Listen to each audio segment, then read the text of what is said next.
본 방송에서 제공하는 투자 정보는 투자 판단에 대한 조언입니다. 방송에서 제공하는 주식의 가치, 가격 상승 및 가격 하락에 대해서는 방송사에서 보장하지 않습니다.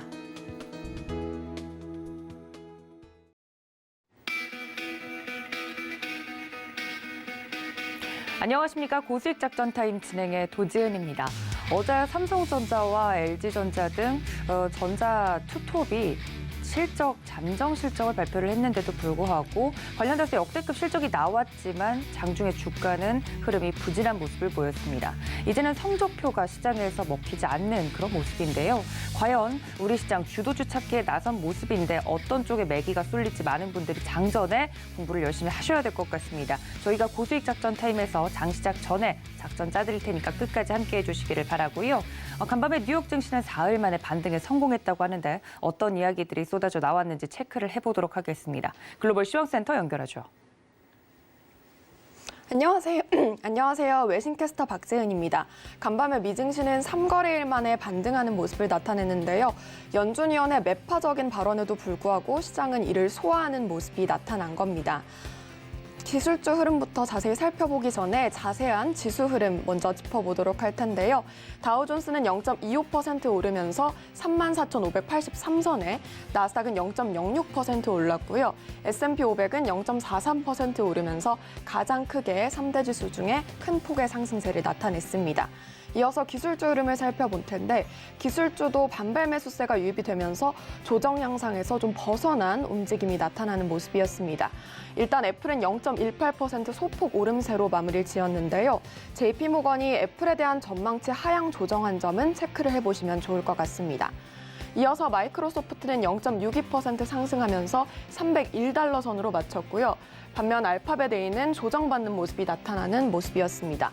하지만 그동안의 하락분을 어느 정도 만회한 점은 체크가 필요합니다. 이어서 다음 장도 살펴보도록 하죠. 아마존은 0.61% 조정받는 모습이 나타났고요. 테슬라는 반면에 1%대 상승 탄력으로 마무리 지었습니다. 테슬라 같은 경우도 그동안 조정 국면에 들었다가 하락분을 만회하는 움직임이 포착이 됐습니다. 이어서 엔비디아는 0.82%의 낙폭으로 마무리 짓는 모습이었습니다. 네, 다음 장도 이어서 살펴보도록 하겠습니다. 변동성 지수는 2% 넘게 빠지면서 21포인트 선으로 좀 안정된 모습을 나타냈고 WTI는 0.6% 하락으로 마무리 지었습니다. 국제에너지기구의 방출 영향이 지속되면서 3주 만에 최저치를 기록하는 모습이었습니다. 이어서 골드는 0.8% 오르면서 1937달러 선으로 마쳤는데요.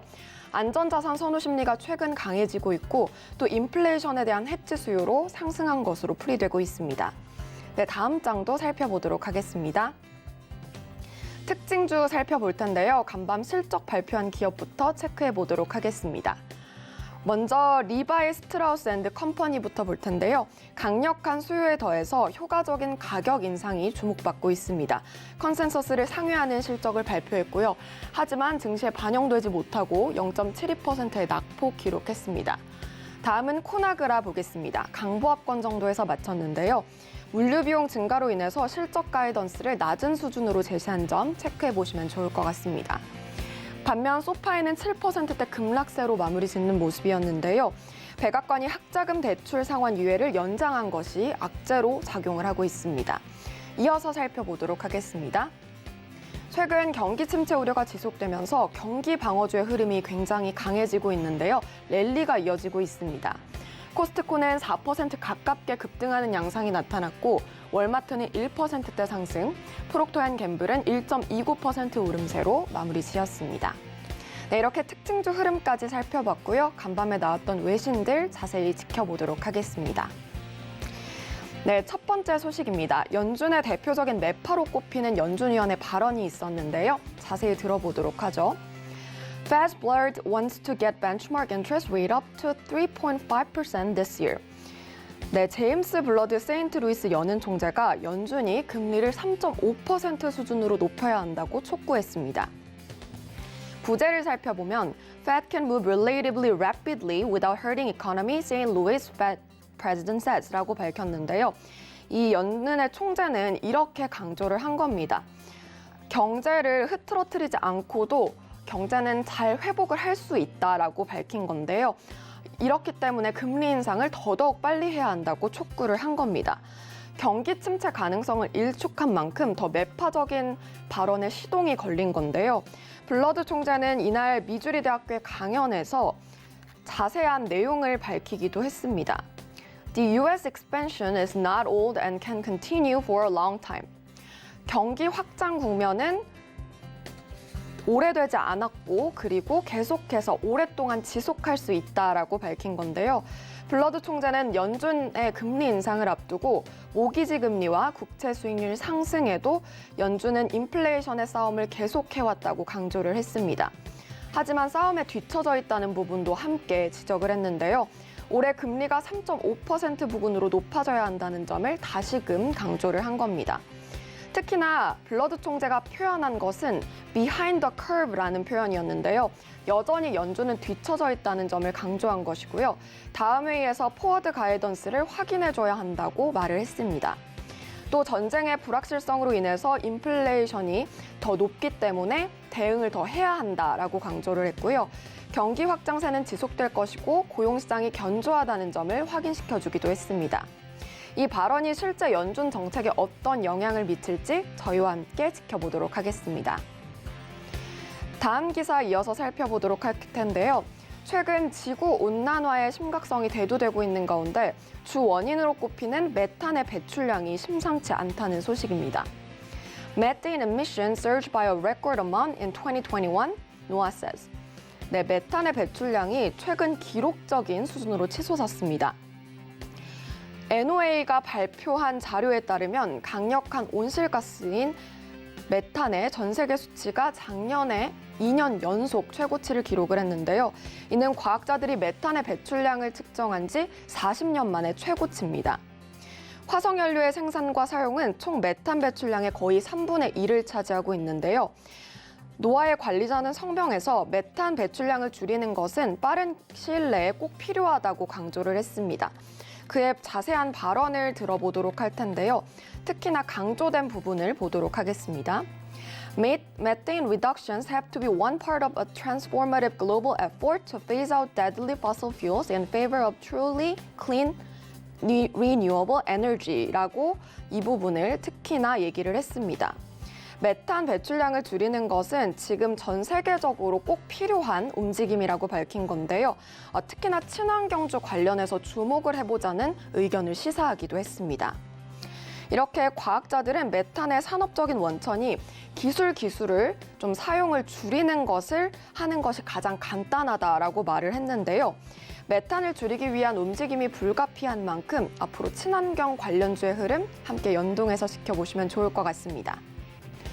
마지막 기사 살펴보도록 하겠습니다. 앞서 살펴본 기사의 연장선이라고 볼 수 있겠는데요. 전기차 배터리의 필수적인 리튬 생산에 관한 내용이 나왔습니다. New lithium technology can help the world go green if it works. 네, 새로운 리튬 생산 방식이 앞으로 친환경으로 전환하는 데 도움이 될 것이다라고 보고 있는데요.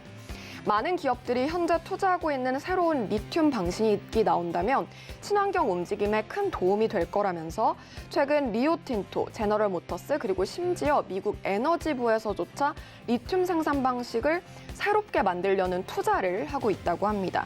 이제 기술이 상업적인 규모로 작동한다는 것을 증명하기만 하면 되는데요. 직접 리튬 추출 기술은 필터, 막, 그리고 세라믹 비드 또는 일반적인 작은 창고에서 보관할 수 있는 기타 장비를 사용하면서 브라인에서 백금속을 추출하는 방식인데요. 하지만 DLE는 많은 음용수와 전기가 든다는 점이 단점입니다. 상업적으로 규모를 또 작동시킨 적도 없다고 하는데요. 글로벌 자동차 업체 그리고 광산 업체들이 전기차 혁명에 꼭 필요한 리튬을 대량 생산하기 위해서는 DLE 업체에 많은 투자가 필요하기 때문에 현재 수백만 달러를 쏟아붓고 있습니다. 전문가가 강조한 내용을 좀 살펴보도록 할 텐데요. It's such a game changer라고 밝히면서 게임 체인저, 즉 굉장히 좀 변화를 일으키는 중요한 요소가 될 것이다라고 표현을 했습니다. There's huge opportunities 하고 또 이어서 얘기를 하면서 거대한 기회가 눈앞에 놓여 있다고 덧붙였습니다. 이 소식이 리튬 관련주의 흐름에 좀 연동해서 볼 수 있을 것 같은데요. 리튬 관련주의 흐름 살펴보시면 좋을 것 같습니다. 지금까지 외신 브리핑이었습니다. 자, 뉴욕 증시 마감 상황과 외신까지 체크를 하고 돌아왔습니다. 이를 바탕으로 오늘 국내 작전도 좀 짜보도록 할 텐데 첫 번째 도움 말씀 주실 전문가님 연결해 보도록 하겠습니다. 루크투자연구소의 임순재 대표님 연결합니다. 대표님 안녕하십니까? 네, 안녕하십니까? 네, 반갑습니다. 첫 번째 이슈로 넘어가서 이야기를 좀 나눠볼 텐데요. 오늘부터 미국 암학회 연례학술대회가 열린다라는 기사들이 나오고 있습니다. 올해는 코로나 이후 2년 만에 대면 행사로 개최가 되면서 기대감이 커지고 있는데요. 최근 제약바이오 흐름을 보면 흐름이 좋지 않았습니다만 관련돼서 이 이슈가 나오면 국내의 제약 바이오 기업들에게도 좀 호재가 되지 않을까 하는 기대감이 커지고 있습니다. 대표님의 의견 어떠십니까? 네, 오늘서부터 이제 미국 암학회죠. AACR이라고 하는데요. 세계적인 이제 권위를 갖고 있는 암학회다라고 보시면 될 것 같습니다. 1907년도서부터 개최가 됐다고 하니까 110년이 넘는 그런 전통을 갖고 있는 그런 학회고요. 이 외에 이제 세계 3대 의학 학술 대회 중에 하나다라고 얘기를 하는데요. 이 외에 이제 미국 임상 종양학회라고 해서 6월 달에 개최가 되고요. 유럽 종양학회라고 해서 9월 달에 개최가 되는데 이 세 개가 암 관련된 전문 학회다라고 보시면 될 것 같습니다. 방금 얘기했듯이 4월 8일부터 4월 13일까지 미국에서 이제 오프라인으로 이제 대면 모임이 예정되어 있다라고 보시면 되겠습니다. 이 회의 이제 컨퍼런스 같은 경우에 이제 세계 이제 각 암을 연구하는 사람들이 각자의 연구 성과를 발표하는 자리다라고 보시면 될 것 같고요. 특히 이제 주로 발표하는 내용들이 항암 관련돼서 신약 물질에 대한 전 임상이나 또는 초기 임상 정보를 발표를 한다라고 보시면 될 것 같고요. 이를 통해서 글로벌 바이오 제약 업체들과의 협업 관련된 분야도 같이 얘기가 되고 있다라고 보시면 될 것 같습니다. 그렇기 때문에 이 학회에서 발표를 한다라는 걸 본다라고 하게 되면 그만큼 어느 정도 성과가 좀 있는 것을 이제 뜻한다라고 보시면 수도 있다라고 보시면 되겠습니다. 그렇지만 이제 과거에 비해서 이렇게 암학회가 최근에 조금 주춤하는 그런 모습을 보이고 있습니다. 암 환자들이 계속 증가한다라는 부분 때문에 관심들은 여전히 많긴 하지만 최근에 이제 코로나 팬데믹으로 인해서 지금 코로나 백신이나 치료제 관련 쪽으로 내용이 좀 집중화돼 있다라고 보시면 될 것 같고요. 이런 백신이나 치료제 관련된 자금 쏠림으로 인해서 항암 관련 질환이나 아니면 다른 희귀성 질환에 대한 파이프라인이나 치료제 개발이 좀 지연되고 있다라는 게 조금 안 좋은 그런 상황이다라고 보시면 되겠습니다. 그 외에 이제 국내 바이오 기업들 같은 경우에는 최근 들어 이제 여러 가지 이제 불미스러운 일들이 발생을 하면서 투자자들의 이제 관심이 좀 많이 약화됐다라고 보시면 될 것 같고요. 그것 때문에 바이오 관련 기업들이 상당 부분 좀 약한 그런 모습을 좀 보이고 있다라는 게 좀 아쉬운 상황이다라고 보시면 되겠습니다. 특히 이제 임상 이후에 이제 낮은 효용성 때문에 이제 임상 중단한 사례들이 최근에 조금 증가하고 있는 그런 추세인데요. 임상 실패임에도 불구하고 향후 가능성을 열어놓고 이걸 포장하면서 주가를 유지하고 있는 그런 업체들도 있으니까 투자하는데 좀 유의하시는 게 어떨까 싶습니다. 이번 이제 암학회에 이제 국내 제약 바이오 업체들이 한 10여 개의 회사들이 지금 참여할 걸로 지금 예정이 되어 있습니다. 대부분 참여하는 회사들은 이제 항암 파이프라인을 갖고 있는 그런 회사다라고 보시면 될 것 같고요.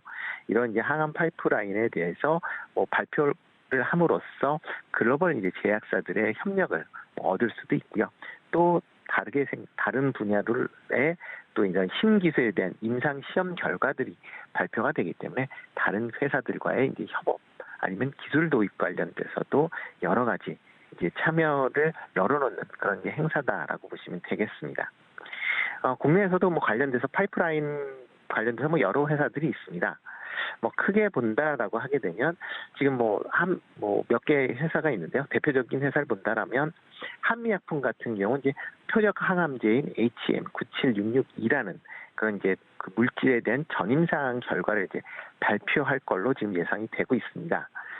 기존에 치료하기가 어려웠었던 악성 혈액암이나 고형암을 대상으로 한 이제 표적 항암제 후보 물질이다라고 보시면 될 것 같고요. 일단은 지금 현재 나와 있는 상황에서는 난치성 암에 효과적일 것이다라는 그런 얘기는 하고 있는데요. 아직 전임상 단계이기 때문에 추가적인 연구가 필요한 그런 상황이다라고 보시면 되겠습니다. 다만 이제 정부 주도하고 있는 국가 신약 개발 사업 과제를 선정해서 연구 중에 있는 그런 물질이기 때문에 향후에 좀 긍정적으로 볼 수 있지 않을까라는 생각이 들고요. 올 상반기내 일상을 신청을 하고 연내 임상을 개시할 걸로 그렇게 예상이 되고 있으니까 조금 관심 있게 지켜보시면 어떨까 싶고요. 또 다른 회사로 이제 유한양행이 있습니다. 유한양행 같은 경우는 ABL 바이오와 공동으로 현재 개발하고 있는 YH32327이라는 그런 이제 물질의 전임상 결과를 발표할 예정입니다. 이 물질은 이제 면역 세포 내의 T 면역 세포를 활성해서 면역 세포의 항암 작용을 증진하는 그런 기전을 갖고 있는 그런 내용이다라고 보시면 될 것 같고요.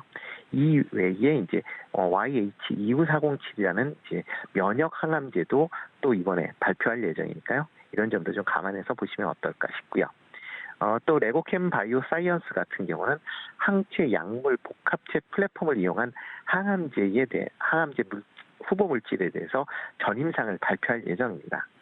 또 이제 미국 내 자회사를 설립하고 자체적으로 임상을 진입을 해서 이런 좋은 임상 결과가 나오면 해외 라이센스 아웃하는 그런 것을 추진할 계획이다라고 얘기가 되고 있으니까 이런 점들도 좀 감안해 보시면 어떨까 싶고요. 이 외에 지노맨 컴퍼니, 그다음에 바이젠셀, 파맵신, 박셀바이오, 네오이뮨텍, 바이오리데스, HK 이노엔 등 국내 여러 제약 바이오 업체들이 참여해서 관련된 항암제 관련된 그 파이프라인에 설명을 할 걸로 지금 예정을 하고 있는 그런 상황입니다. 네, 말씀해 주신 것처럼 국내 유수 기업들이 이번 아마케에도 나올 예정인데 관련돼서 체크를 해보면 좋을 점들 이야기를 해주셨습니다. 그런데 대표님께서 특히나 이번에 출전을 하는 기업들 중에 눈여겨보고 있는 기업이 있다면 어느 쪽을 꼽아보실까요?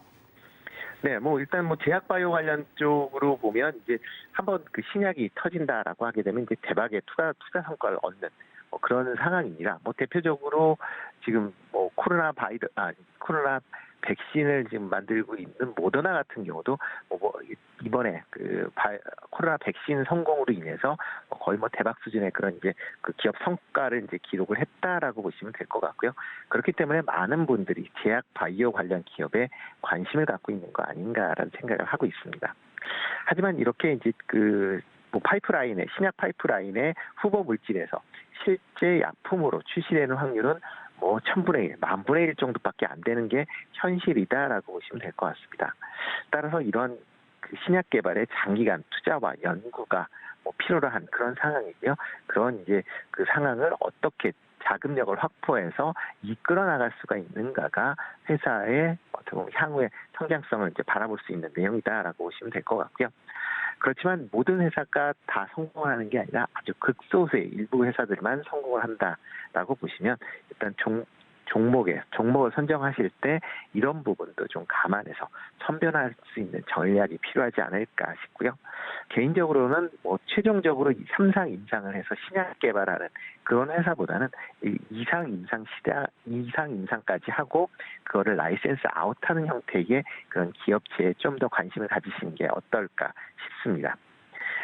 특히 이제 그 관련된 제약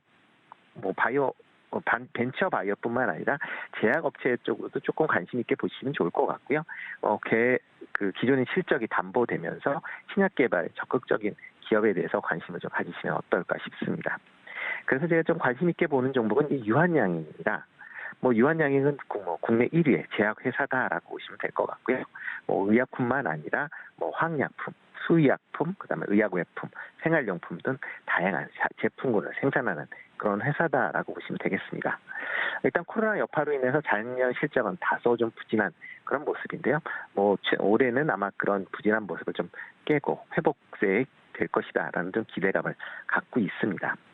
특히 이제 오픈 이노베이션이라고 해서 그 회사 내에서 바이오 관련된 이제 회사들의 다양한 투자를 통하고 그런 이제 투자를 통해서 이제 그 새로운 신물질을 협력을 해서 개발하는 그런 이제 제도를 말하는데요. 이런 오픈 이노베이션을 적극적으로 뭐 수행을 하고 있는 회사 중에 하나가 유한양행이다라고 보시면 될 것 같습니다.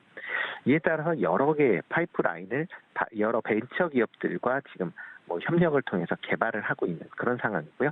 이 관련돼서 뭐 전임상이나 그다음에 임상 실험을 진행을 하고 있습니다. 조금 전에 말씀드렸듯이 뭐 지금 ABL 바이오와 뭐 지금 자체 그 협력으로 인해서 뭐 지금 항암 관련된 그 물질도 현재 개발하고 있다라고 보시면 될 것 같고요. 뭐 이런 실적들이 아마 올해 하반기 이후에 계속 꾸준하게 나오지 않을까라는 기대를 해보고 있습니다. 이런 기대감 때문에 최근 5거래일 동안 외국인이 뭐 조금이나마 계속 순매수가 유입되고 있다라는 점도 조금 관심 있게 보시면 어떨까 싶습니다.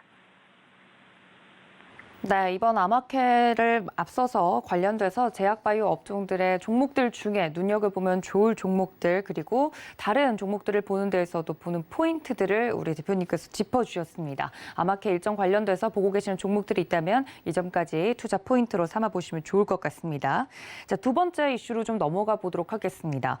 정부가 코로나19 엔데믹을 대비를 해서 의료체계 전환을 본격화하고 있는 흐름 속에 관광객들이 다시 증가되면 다시 한번 또 실적이 좋아질 만한 업종들로 눈이 쏠리고 있는 지금 현실인데요. 대표님의 생각은 어떤지 궁금합니다. 저희가 미리 좀 이런 코로나19 이후에 상황을 대비하는 종목들에 대해서 매기가 한번 쏠렸던 적이 있었는데 어떻게 생각하시나요? 네, 일단 뭐 리오프닝 관련 쪽으로 뭐 계속 꾸준하게 관심을 가지실 필요는 있지 않을까라는 생각이 들고 있습니다. 그 이유 중에 하나는 최근에 뭐 오미크론 확진자가 뭐 20만에서 30만 명이 계속 꾸준히 증가는 하고는 있지만 뭐 사망자 수나 위중증 환자 수는 뭐 이전에 비해서 많이 좀 낮아져 있는 그런 상황이고요. 그러다 보니까 정부 입장에서도 보면 계속 방역 단계를 완화하는 그런 정책을 지금 실시하고 있다라는 겁니다. 이런 이제 방역 완화 정책으로 인해서 최근에 해외 여행에 대한 수요가 다시 좀 증가하는 그런 추세를 보이고 있습니다. 특히 뭐 일부 국가에서는 해외 관광객에 대한 방역 완화 조치를 지금 실시하고 있기 때문에 더욱더 해외 여행에 대한 관심사가 확대되고 있는 거 아닌가라는 생각이 들고 있고요. 뭐 일부 지금 뭐 카드사에서 뭐 빅데이터 분석 결과를 본다라고 하게 되면 항공사의 여행 취소율이 감소를 하고 있다라는 겁니다. 그만큼 이제 코로나 때문에 과거에는 코로나가 주변에 걸리면 취소를 했는데 이제는 그런 취소 부분이 상당 부분 좀 줄었다라고 볼 수가 있고요. 그러다 보니까 뭐 예약을 했었던 사람들이 계속 정상적인 출국 절차를 밟고 있다라고 보시면 되고요. 그러다 보면 해외 수요가 이제 바닥을 찍고 회복하는 단계다라고 보시면 되지 않을까 싶습니다. 그렇기 때문에 그러면서 또 이제 최근 들어 이제 여러 실질적인 지표를 본다라고 하게 되면 뭐 서울 시내 구청들의 올 1분기 여건 발행 건수가 작년 동기 대비 3배 이상 증가하는 그런 모습을 보이고 있습니다. 그만큼 이제 해외 여행에 대한 생각들이 좀 많이 나와 있고요. 특히 예비 부부들을 중심으로 해서 신혼 여행지를 어디로 할 것이냐라는 뭐 설문을 본 결과 뭐 해외 여행으로 이제 가겠다라는 비율이 지금 40%가 넘어가고 있다라는 얘기를 하고 있습니다. 그만큼 이제 많은 분들이 해외에 관련된 부분이 많이 관심을 갖고요. 특히 인천공항의 고객 이용객 수나 항공 편수도 최근에 증가하는 그런 추세를 보이고 있습니다. 인천공항에 이제 4월 3일 날 하루 이용객 수가 2만 명을 돌파를 했습니다. 지난 3월 21일 날 1만 명에 비해서 뭐 불과 2주 만에 2배 이상 이용객 수가 증가했다라고 보시면 될 것 같고요. 이렇게 증가한 이유 중에 하나는 해외 항공 편수가 잇따라 좀 재개가 되고 있다라고 보시면 되겠습니다. 작년에 사이판 괌을 항공 운행편이 열렸고요. 지난달 30일에는 베트남, 필리핀에 대한 항공편 운행이 재개가 됐고요. 또 4월 3일에는 아시아나 항공이 하와이 항공편도 재개하는 그런 모습을 보였습니다. 이에 발맞춰서 정부도 11월까지 항공 편수를 코로나 이전의 절반 수준까지 확대하겠다라는 그런 발표를 했다라는 겁니다. 그렇기 때문에 한국 여행객 수는 아마 지금보다 좀 더 빠르게 회복되지 않을까라는 생각이 들고 있고요. 그렇기 때문에 이제 항공 여행 관련주로 관심들이 좀 많이 가고 있는 상황이 아닌가라는 생각을 하고 있습니다. 그렇지만 이제 그 항공 여행 관련주들의 주가 흐름을 본다라고 하게 되면 리오프닝 관련돼서 코로나 때문에 상당한 직격탄을 맞은 업종 중에 하나다라고 보시면 되겠습니다. 그러다 보니까 초기에 가장 큰 낙폭을 기록을 했고요. 이후에 방역이 완화될 때마다 주가의 큰 폭 상승과 조정이 이어지면서 저점을 높이는 그런 모습을 보이고 있습니다. 이에 따라서 지금 항공 여행 관련주들의 수준이 코로나 이전 수준으로 충분히 회복이 돼 있는 그런 상황이다라고 보시면 될 것 같고요. 일부 종목은 코로나 이전보다 더 높은 주가 수준을 갖고 있는 그런 상황입니다. 따라서 그런데 지금 현재 관련 기업들의 실적은 아직도 부진한 그런 흐름세를 좀 보이고 있다라고 보시면 되고요. 너무 이제 지금 기대감으로 지금 기업의 실적과는 무관한 주가 흐름을 지금 보이고 있다라고 보시면 되겠는데요. 그러다 보면 그 업종 내에 종목 선별화가 불가피하게 발생할 수밖에 없고요. 모든 종목이 다 올라가는 것보다는 그 중에서 선별화돼서 올라갈 수 있기 때문에 그런 점을 감안해서 투자에 임하시는 게 어떨까 싶습니다. 네, 리오프닝 관련된 종목들에 대해서도 대표님의 의견까지 들어봤습니다. 그렇다면 대표님 오늘 금요일장이지 않습니까? 관련돼서 어떤 전략을 짜가는 게 좋을까요? 네, 전일 미국 지수나 필라델피아 지수가 이제 강보합으로 마감이 됐습니다. 특히 S&P나 나스닥 같은 경우에는 가장 큰 이유가 HP의 이제 급등에 인한 그런 이제 어떻게 보면 지수가 그것 때문에 조금 지수가 플러스 난 거 아닌가라는 그런 좀 생각도 좀 개인적으로는 해보고 있는데요. 여전히 미국 긴축이나 우크라이나 전쟁에 대한 불확실성이 좀 지속되고 있는 그런 상황입니다. 그렇기 때문에 국내 증시에 보면 아직까지는 상승보다는 오늘도 좀 조정 쪽에 조금 무게를 두시는 게 어떨까라는 생각이 들고 있고요. 지수 자체가 지금 2,700포인트를 깨고 내려가 있는 그런 상황입니다. 아마 추가적으로 만약 조정이 보인다라고 해도 2,600에서 2,650선에서 아마 지지선이 형성이 될 걸로 그렇게 예상이 되고 있습니다. 그렇기 때문에 아주 급락에 대한 우려보다는 일단 지수가 큰 폭으로 하락을 한다라고 하게 되면 저점 분할 매수 관점을 좀 접근해 보시는 게 어떨까 싶고요. 평상시에 관심을 갖고 있었던 종목들이 만약 급락을 보인다든가 하게 되면 저점에서 조금 사가시는 전략은 여전히 유효하다라고 생각이 되고 있습니다. 네, 이렇게 오늘장에 맞는 전략까지 짜봤습니다. 지금까지 루크투자연구소 임순재 대표님과 함께했습니다. 대표님 고맙습니다. 네, 고맙습니다.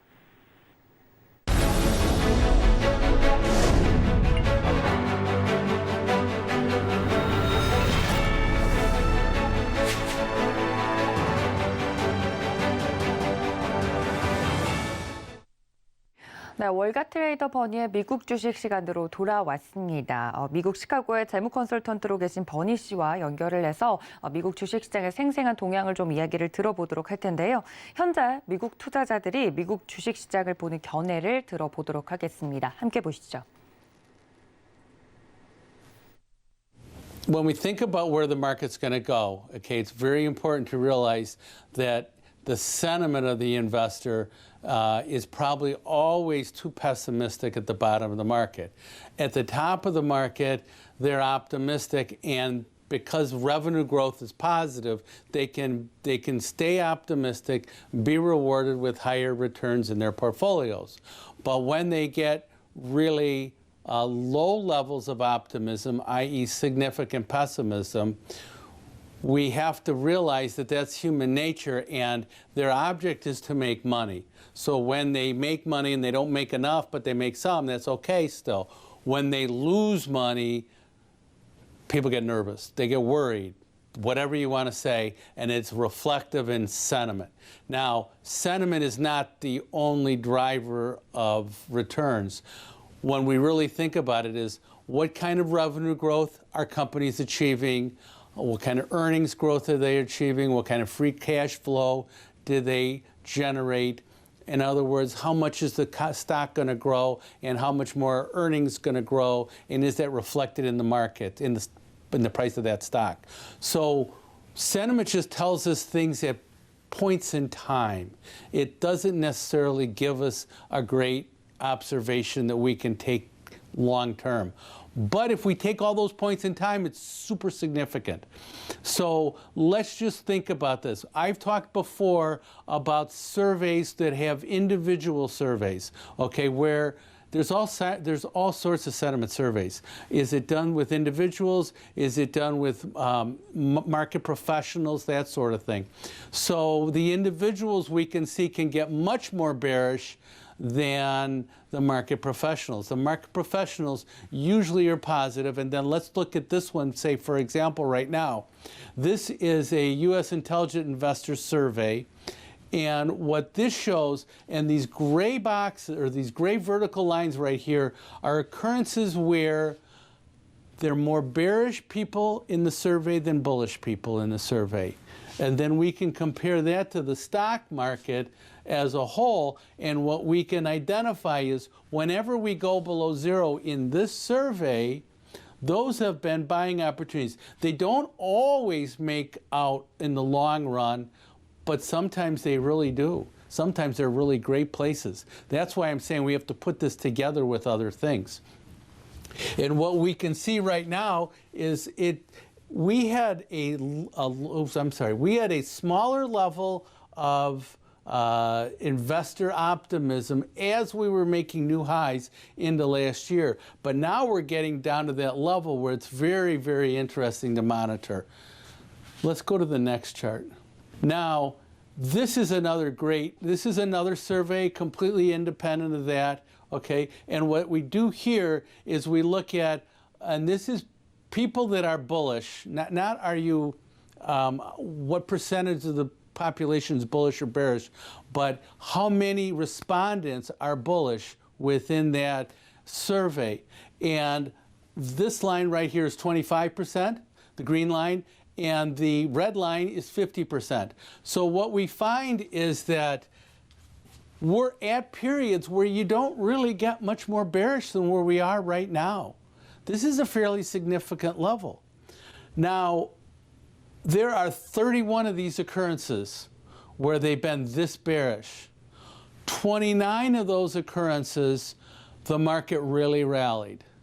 2 of those occurrences, the market did not. 2008 was a classic example, okay?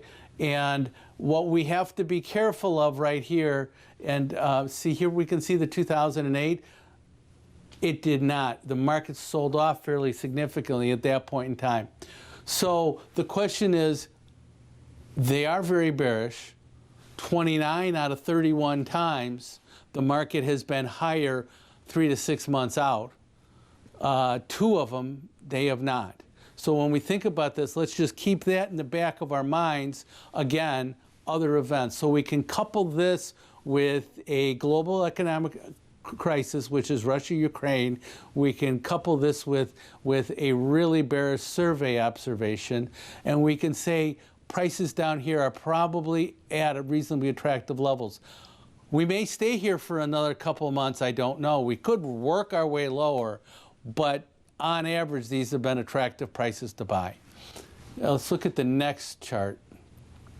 And this is another example again, okay, where these are the percentage of people now here that are bearish. Most often in this survey, the number of people that are bearish is very low, less than 20%. And that's because the market's been going higher over the course of the last 5 years. This is the number of people that are bullish. It vacillates a little bit up at the highs, but generally speaking, what you see here is when the orange line crosses above the blue line, you've got a much more negative event going on here. More bearish people than bullish people. And what we see is that we're at a place right here where in this survey, we're going negative. So that's another observation of where sentiment is right now. Now, here's a very interesting chart, and this chart we were not able to do 20 years ago. So if we take a look at Twitter and we take a look at all the different messages that come through on Twitter, what percentage of them, how big they get in terms of positive sentiment or negative sentiment. And so what we can see is over time that sentiment vacillates a lot. And then the little lines here, right here, is the individual spikes that we can see. So, and I've identified like an oil crash, Brexit, an election, all the times where Twitter has a big response on this thing. COVID was hugely significant, as well as it should be. And then what we've had right now is the growth stock collapse, inflation, and I don't want to call it World War III, but let's talk about, because this is on Twitter, you know, the Russia-Ukraine issue, the Taiwan-China issue, all those global economic, I'm sorry, not global economic, but global conflicts that are arising all at the same time. And we've identified that when we have these spikes in Twitter, it's the same readings that we get confirmed when we look at sentiment surveys, investor surveys, and are you bullish, are you bearish? Then what we've also seen, and we talked about this before, is that we had 1,790 of the 2,500 stocks in the NASDAQ index at the end of January make new 52-week lows.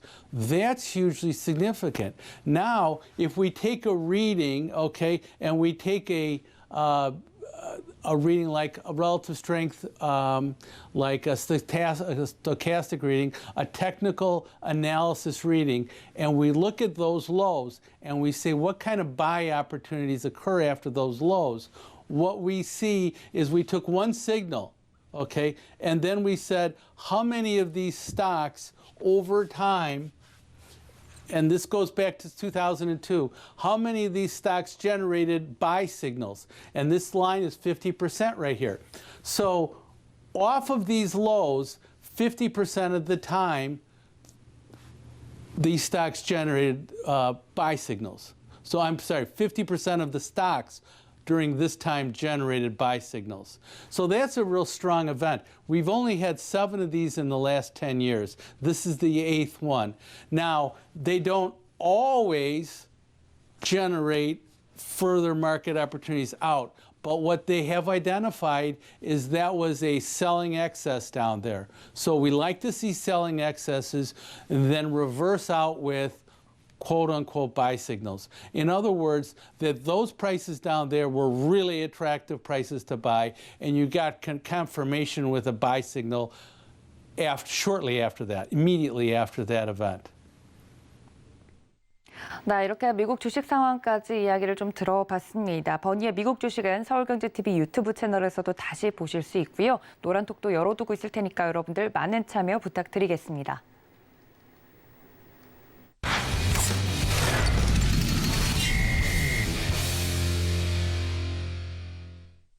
네, 다음 코너로 넘어가 보겠습니다. 글로원 파트너스 이성웅 이사님과 함께 국내 증시 작전 세워봅니다. 이사님 안녕하십니까? 네, 안녕하세요. 네, 반갑습니다. 첫 번째 이슈로 좀 넘어가 보도록 할 텐데요. 어제 방송을 통해서도 자세하게 이야기를 해주셨지만 1분기 실적 시즌이 개막을 했습니다. 삼성전자와 LG전자가 잠정 실적을 역대급으로 발표를 했음에도 불구하고 주가가 신저가를, 52주 신저가를 좀 써내면서 주가 흐름은 부진한 모습을 보여줬는데요. 이럴 때 저희가 좀 주목해야 되는 시장의 포인트가 있다면 어느 부분일까요? 네, 삼성전자 실적이 시장 예상치보다 잘 나왔음에도 불구하고 주가는 그렇게 강한 모습은 아니었는데요. 아무래도 시장 영향이 가장 컸던 걸로 보이고 최근에 시장에 몰려있는 자금의 흐름 자체가 소형주 쪽으로 많이 몰려있다 보니까 이러한 경향이 나타난 것으로 보입니다. 이런 구간에서는 통상 그래도 실적으로 되돌아갈 가능성이 높다 보니까 그 수급과 실적을 다 감안을 해봤을 때 중소형주 단으로 해서 실적이 잘 나오는 기업을 업데이트 해볼 필요가 있겠고요. 그렇다 보니까 그 실적 발표와 함께 그 시장의 예상 실적 대비 잘 나온 기업을 체크할 필요가 있겠습니다. 실적 발표 시즌이 오면 통상 주가 변동성이 커질 요인이 있기 때문에 이 점에 대해서 먼저 주목을 하셔야 할 것 같고요. 전체적인 업종도 정리를 해보고 거기 안에서 종목을 찾아서 매매를 할 필요가 있다고 말씀을 드립니다. 그렇다면 이런 시장 속에서 저희가 좀 봐야 할 특징적인 종목이 있다면 어떤 종목을 꼽아주실까요?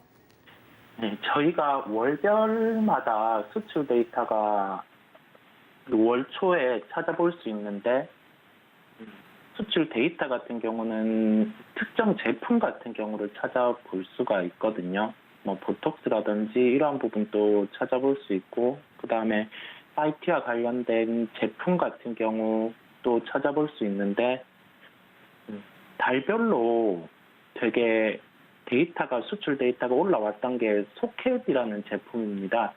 소켓이라는 제품은 그 IT 메모리 반도체를 만들 때 여기에서 그 테스트 부분 같은 경우가 시작하기 공정 전에 이제 버닝 테스트용 소켓이 있고, 마지막에 이제 파이널로 테스트용 소켓이 있는데, 이 부분이 메모리 반도체의 그 성능이, 그리고 여기에 대한 그 전극이 잘 연결이 됐는지 테스트해 보는 하나의 소모품이라고 쉽게 생각을 하시면 될 것 같습니다.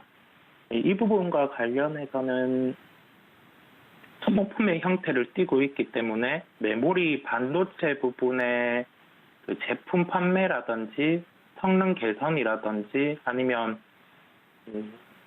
생산을 하는 업체가 많으면 많을수록 그 소켓을 생산하는 업체에게는 실적에 긍정적인 측면이 있고요.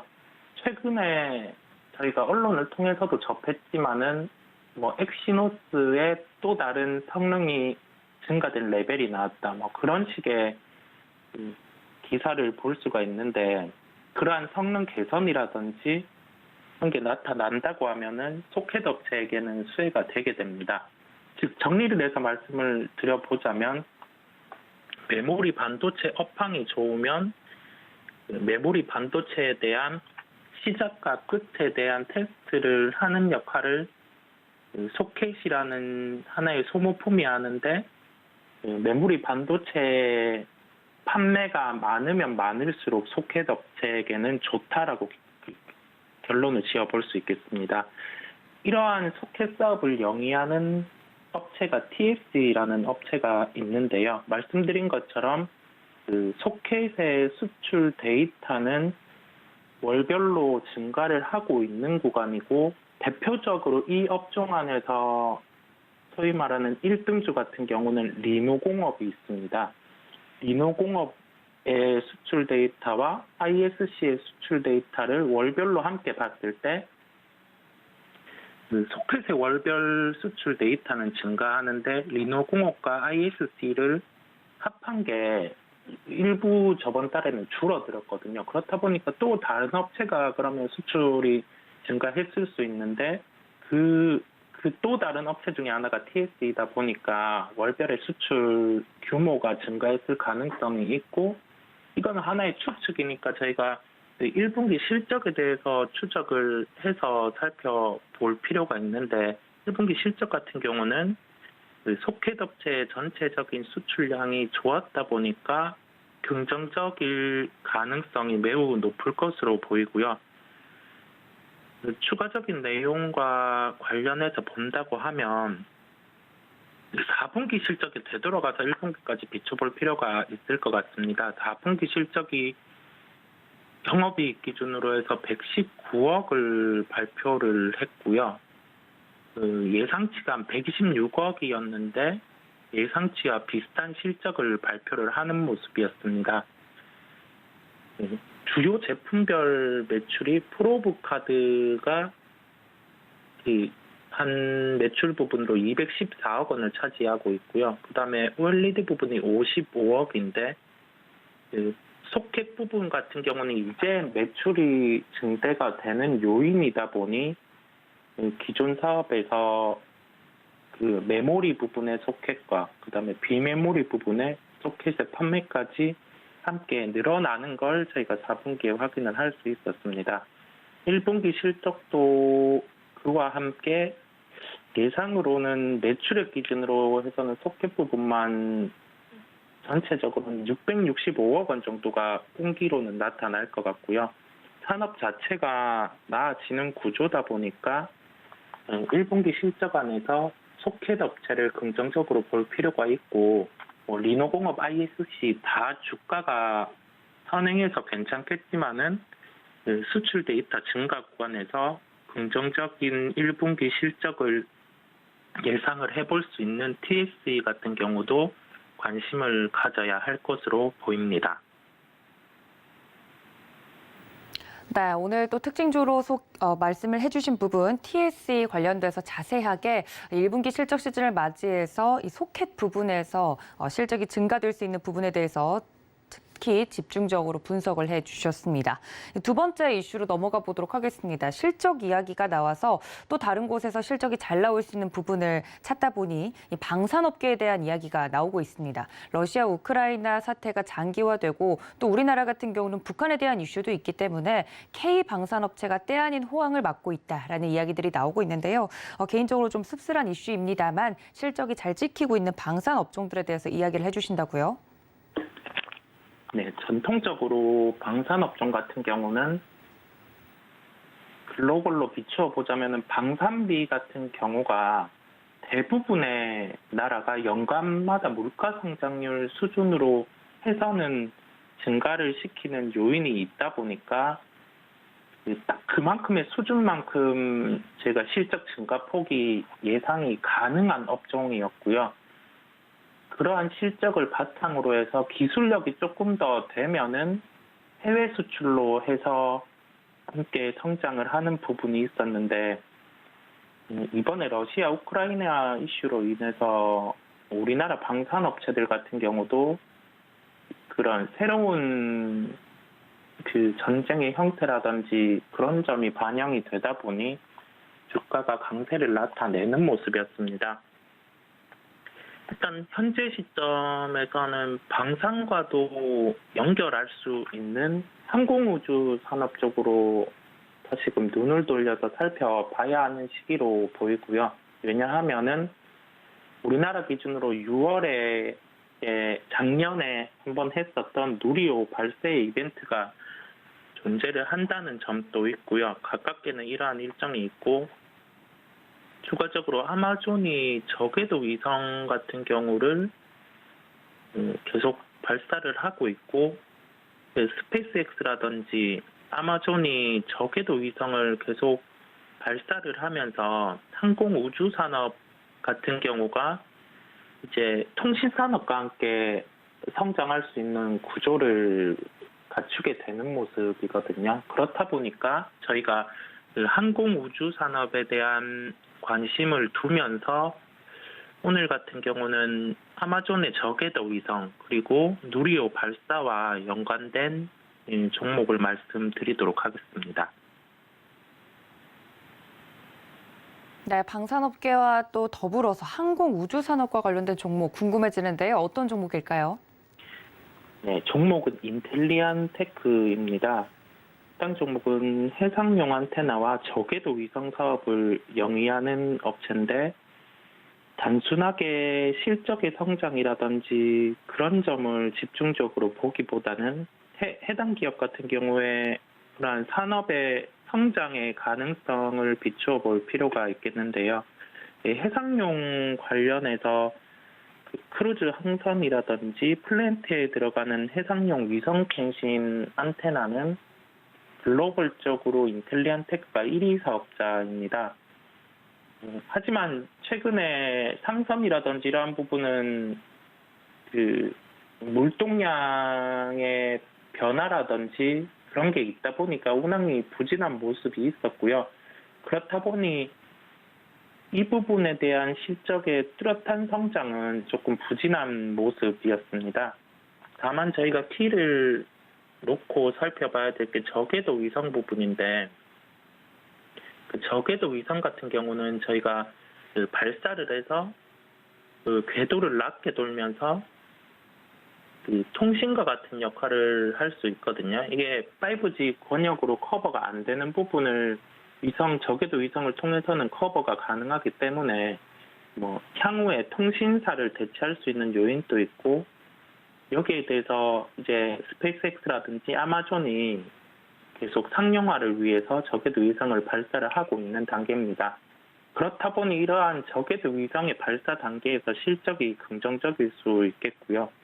올해 예상 영업이익은 210억 원 수준인데 여기에 이제 추가적인 저궤도 위성에 대한 수주가 더해진다고 하면은 예상 실적 이상의 긍정적인 요인은 있을 것으로 보입니다.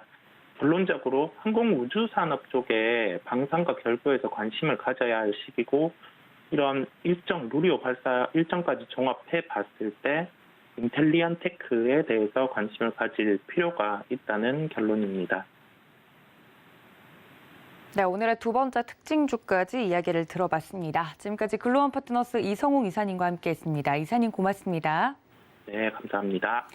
네, 오늘 저희가 준비한 소식 여기까지입니다. 본 방송에서 제공해드린 정보는 투자 판단에 대한 조언일 뿐 해당 주식의 가치나 수익률을 보장하고 있지 않다는 점까지 알려드리면서요. 개장까지 얼마 남지 않았습니다. 잠시 뒤 매매 시그널에서 인사드리겠습니다. 시청해주신 여러분 고맙습니다.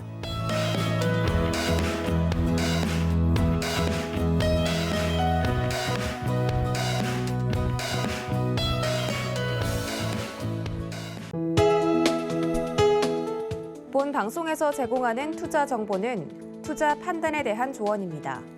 방송에서 제공하는 주식의 가치, 가격 상승 및 가격 하락에 대해서는 방송사에서 보장하지 않습니다.